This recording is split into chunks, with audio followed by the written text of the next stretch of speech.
artifacts or non-artifacts cost more is a lot less disruptive nowadays than it used to be. And it looks like we're playing the Shops Mirror against one of the other very active Shops grinders in these challenges. Jezza basically always on Shops and always doing well, so this should be pretty interesting.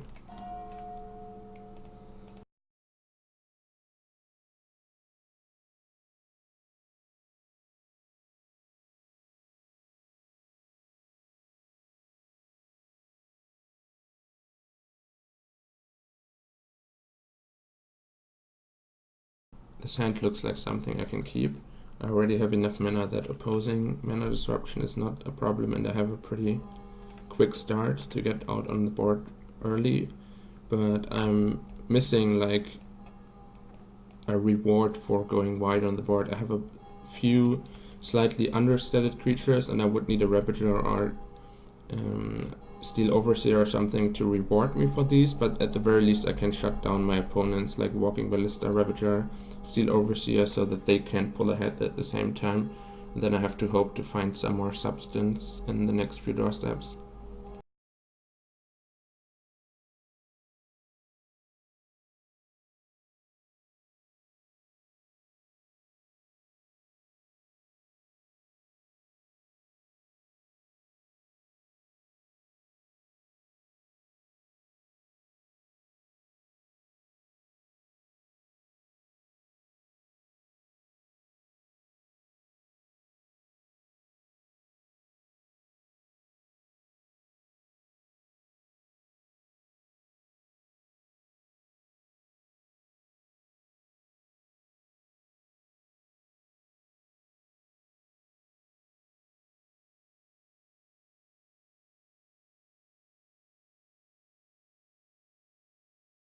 That was actually the most interesting draw step in the deck, I would say, because now I have a real decision between trying to get my own Steel Overseer active or trying to disrupt my opponent's Overseer.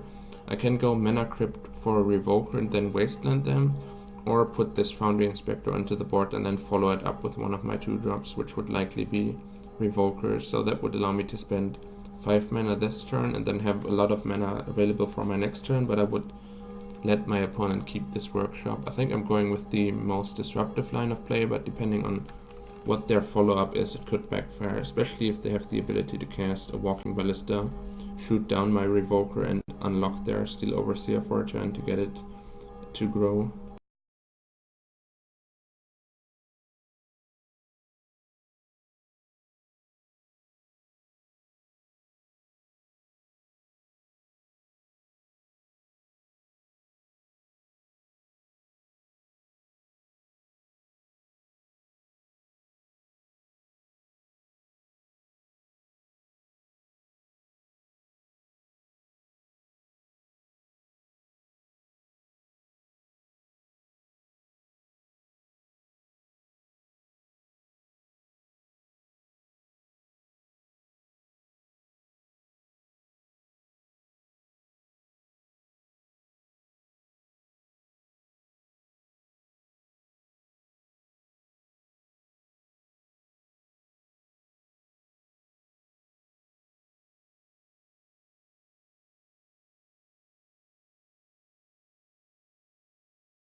Okay, there we go.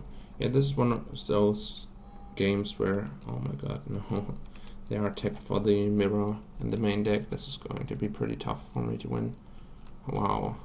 Yeah, their draw is insane. They had 2 workshops to make my Wasteland pretty much irrelevant, and then pretty much the best possible curve out with their Steel Overseer not getting out of control, because I could Overseer, because I could Revoker it. But yeah, this is the tiebreaker card for the mirror, where yeah, I just can't win, I think. This block doesn't really make that much sense either, but I guess I get Ravager off of their board potentially, and then maybe I can shape combat favorably to myself with Ravager of my own. But yeah, probably should have put my Foundry Inspector on their Foundry Inspector, so they have to put more resources into their Ravager. But yeah, pretty insane draw, and as I was saying, being on the play in the mirror is especially important, because if I was on the play I could have just let on my own Foundry Inspector, got a mana advantage, started getting ahead on the board, and here I was constantly behind. I had to wasteland my opponent's workshop, or at least I felt like I had to wasteland my opponent's workshop to try and keep up with them on the board, and then they just had a second copy, and each time like they're using this for an advantage and I'm on the reactive side, I have to try and disrupt what they're doing, have to revoke their Steel Overseer so they don't get out of control, have to throw Wasteland at them so their mana advantage isn't as substantial, and then in each of those steps I'm falling a little bit further behind.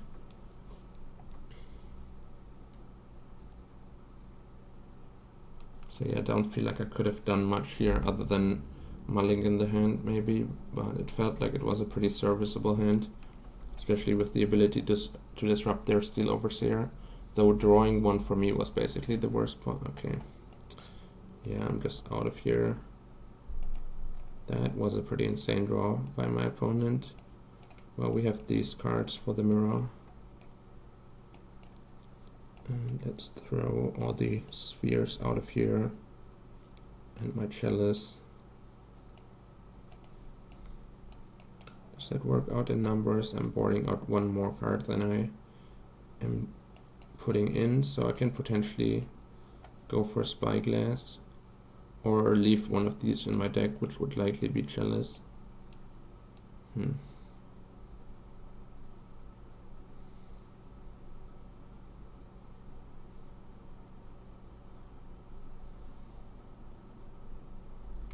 I think I'll just put in the Spyglass, then whatever activated ability creature that they have more of than I do, I can try and shut that down, but it's pretty low impact. Okay, this hand looks pretty amazing. Can go Inspector, then all three of my follow-up creatures, and yeah, that should be great.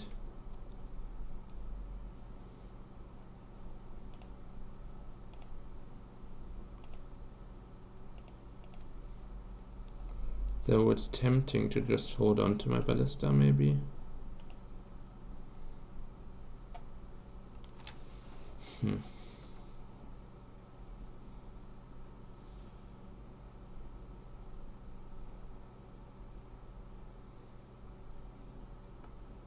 Or I can even, like, if I want to play super conservatively, I would revoke her Ballista, which looks pretty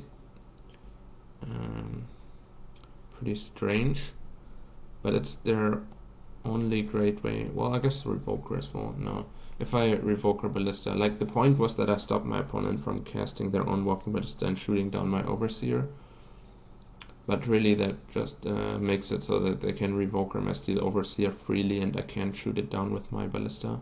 So probably it's better to just flood the board, Ballista for one and Revoker, and then I have to figure out what I want to revoke, which would likely be some mana artifact. I can name like their Black Lotus or something. I mean, all the mana artifacts are one-offs. I can name Ravager because it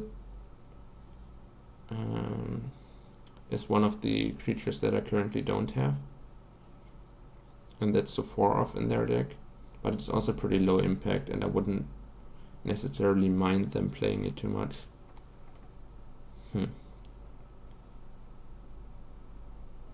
So Ravager, decent. I don't want to name Ballista or Overseer because they're useful to me. And Hangerback Walker is the other creature that they likely have 2 or 3 copies of, maybe a little bit less when they have Precursor Golem in their main deck, so they need to make space for that somehow, which would either be cutting down the number of Hangerback Walkers or cutting down the number of Phyrexian Metamorph.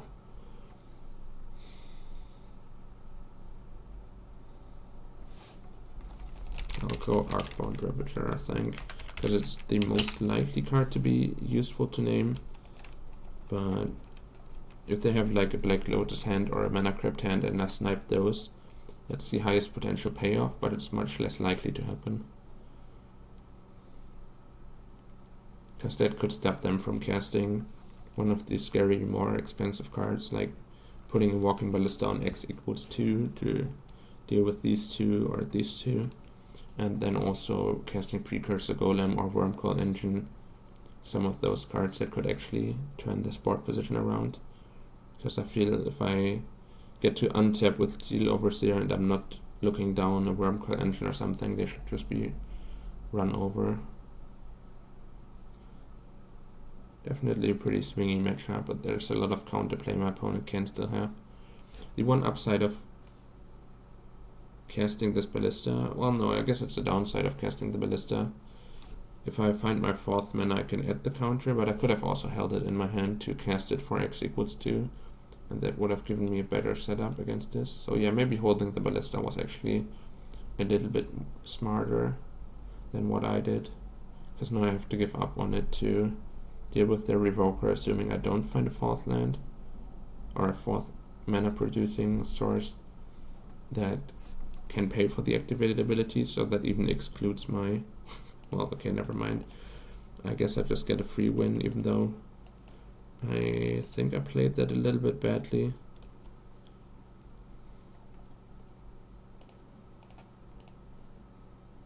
Because probably holding on to this was smarter. But if I draw like a god, it doesn't matter. Play badly, get rewarded. Now I get extra damage in for my otherwise incorrect play.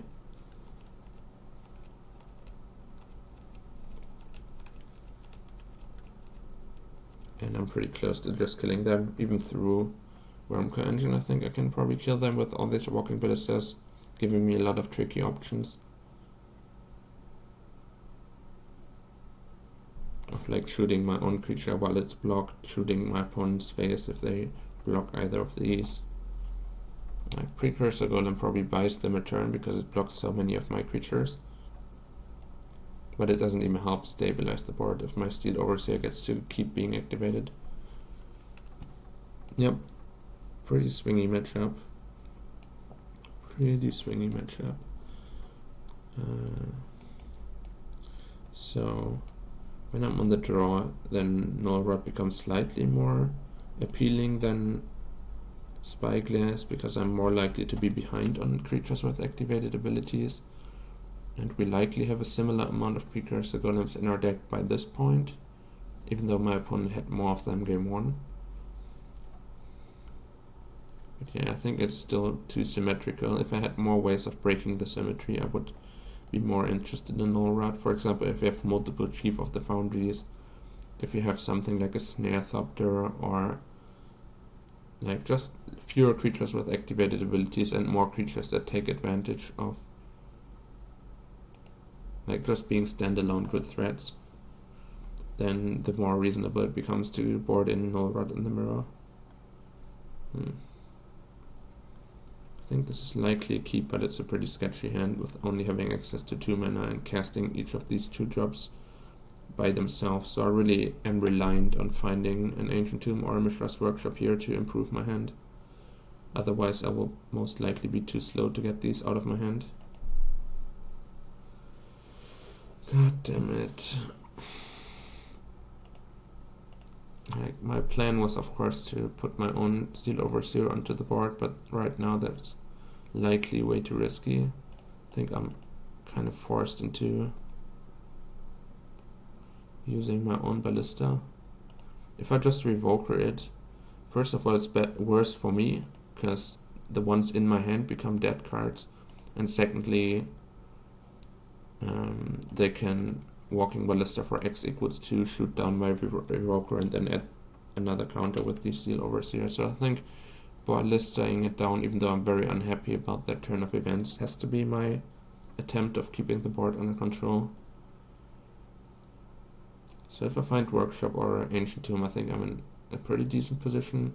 Get to play out all of these 2 drops, can go like Revoker on Walking Ballista plus Steel Overseer, so that my board doesn't get shut down, and then I play the second Overseer, grow my board, things get out of control. And with Workshop I can maybe even just lead on Precursor Golem. Or I still flood the board, and then I have Steel Overseers active to grow the bigger Precursor Golem than my opponent has. This is a disaster though, because my hand was already mana light and now my Mox Emerald is being shut down. Okay, never mind. Not a disaster, confirmed. Their draw is also mana light, so it's not tempting to Revoker Mox Ruby instead of Walking Ballista.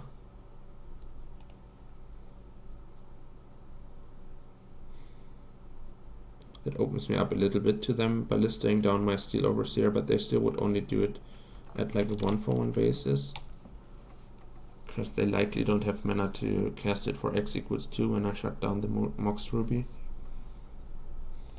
And I think I'm going for that most disruptive line.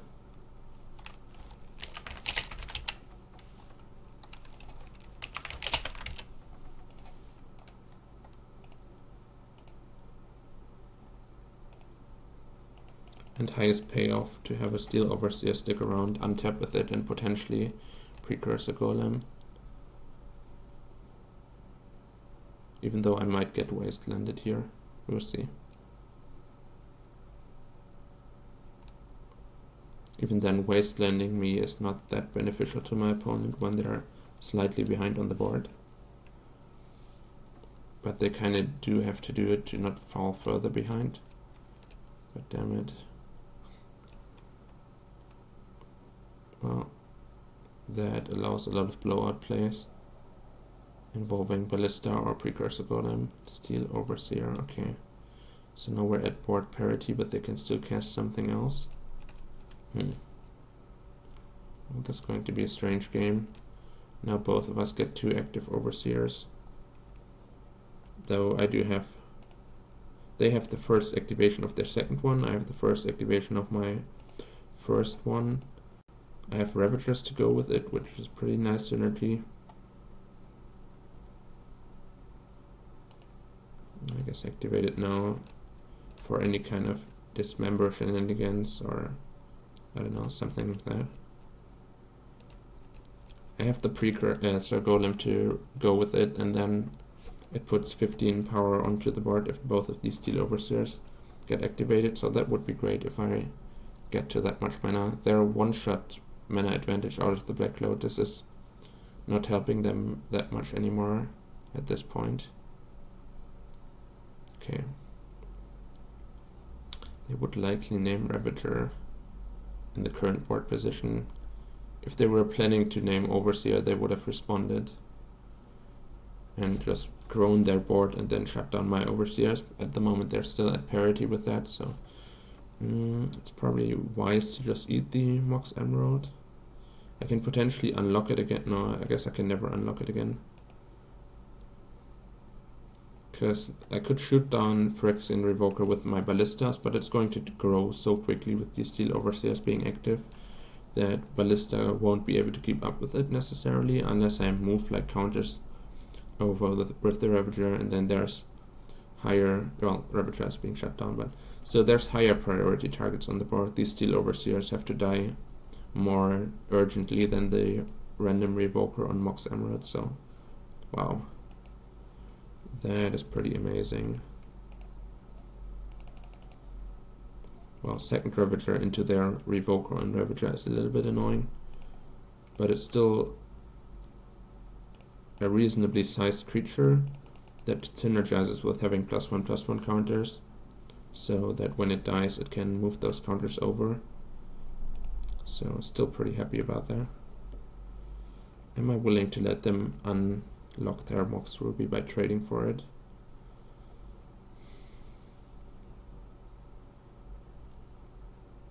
Because all their creatures are going to be 4/3s or 3/3s, which they can trade any of their revokers for my revoker, which would likely be the Mox Emerald that I have now sacrificed for my Mox Ruby revoker, so they get back up to 3 mana instead of just having 2. I think I want to avoid that because they can cast Phyrexian Metamorph and copy my Precursor Golem with 3 mana, which they currently can't with 2. That does deal quite a bit of damage to them, but I think it's the only turnaround play that I want to avoid. Yo, Goblin Master. Welcome, welcome. So yeah, I think it's unnecessary to give them access to 3 mana. Though they might have already metamorphed on the Black Lotus turn if they had access to that. So they would have to draw it in like a few draw steps.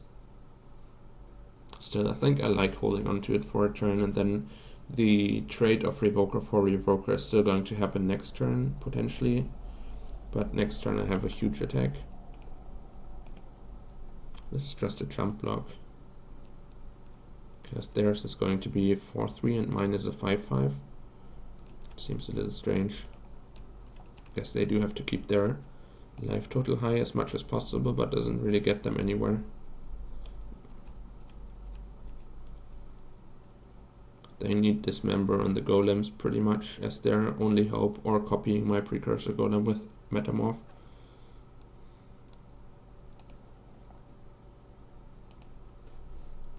What the hell is happening here? These screenshots are just way too complicated. Okay, Ballista is a little bit late to the party. 3 people left and I had 5 minutes left on the clock. They made me play it out. What?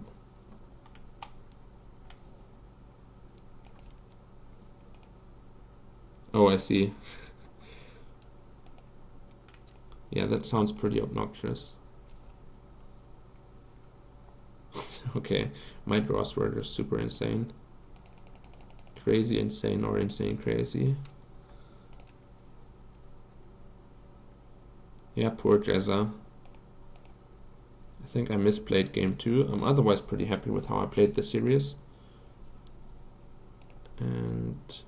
But yeah, my draws were just unreasonably good. And they can't even afford to like grow their Ballista before I start shooting stuff down. Okay, let's pick a fight here. Then they have to use either the Ballista or the Steel Overseer to save it.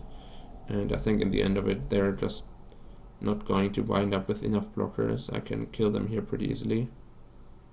Like they respond with any of this, then I respond with another Steel Overseer, or maybe this should even be attacking. I think there's like no way for me to miss lethal here. Whichever way I choose, I end up with lethal. Their Mox Ruby can't be tapped for mana, so they're shooting at my Ballista. Sure.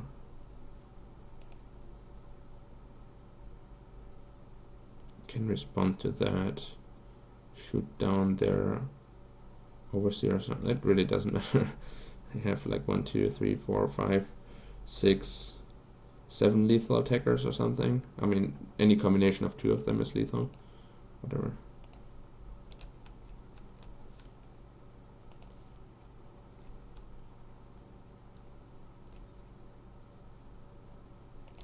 Yeah, Paradoxical Storm is great and very sweet. I definitely recommend that. I should probably be playing that a little bit as well, because it's very sweet. 4 seconds, wow. Okay, good job. Yeah, I missed the clock. That's pretty sweet.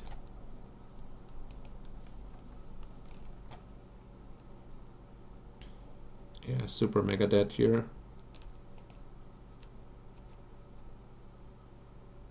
Because their Mox Ruby is still stopped, so they can't even dismember my 3. Oh, well, I guess they're big enough now that they even survive dismember, but yeah, there's just nothing that can happen. No idea why he keeps playing on when he's also in the Modern Challenge, and should probably just stop double queuing. Okay, so ran over the Workshop's Master in the Workshop's Mirror. That was pretty sweet, though my draws were very cooperative.